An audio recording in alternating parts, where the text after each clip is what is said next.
Next one is for Ahmed. Cold showers, cold plunges, cold therapy. What do you think about that one?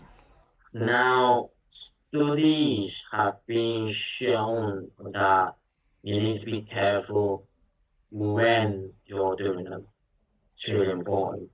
So, for example, after a strength session or plyometric session, whatever, I'd highly advise against it because you're ruining your gains, let's just say.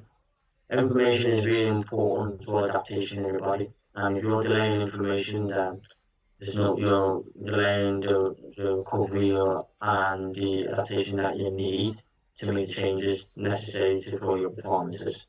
So, and this goes the same thing with now new studies have shown that you should not ice injuries in the first 3 to 5 days.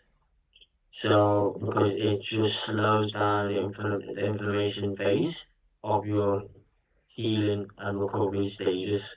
So inflammation is the first part of the healing process. If you delay that by incorporating cold exposure, then all you're doing is you're delaying the recovery phase. Okay, so like you are saying, like when it's this common belief that okay, I'm injured, I sprained my ankle, I should put an ice on it. You are saying that this is not working? Initially, you shouldn't. And the same thing, you shouldn't take anti-inflammatories as well. In the first 3 to 5 days, and afterwards you can to try and manage the symptoms. So Interesting. again, cold exposure is really good if you know what you're doing with it and timing. But other than that, I would not recommend it. Post matches, they're okay. But I'd recommend doing it the day after the game. To try and speed up the rate of recovery.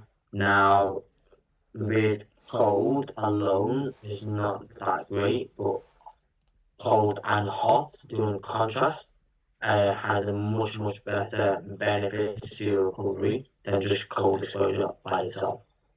So for me, that is a between D and a C. Mm. But let me then ask you, like you see many players doing the cold plunges after the games. Like, do you think that they are just stupid? This is like common belief that is wrong, or is it actually something there that is in there? Like I say, like you can do it after the game, but like I say, you want that inflammation state to happen in order to facilitate adaptation. That's a key So one. that's why it's really important. That's why Jose Mourinho, whenever in pre-season, he said no one's allowed cold plunges. So yeah, like I said, there's interviews about this, so they can look more into it, and studies have debunked it at the minute. So um, like I said, it has its benefits, but timing and knowing when to use it and how to use it, a lot of players don't know.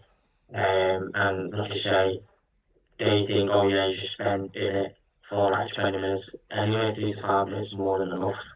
And they think it should be like -1 degree in the water, but they say anything between 8 to 10 degrees is enough as well.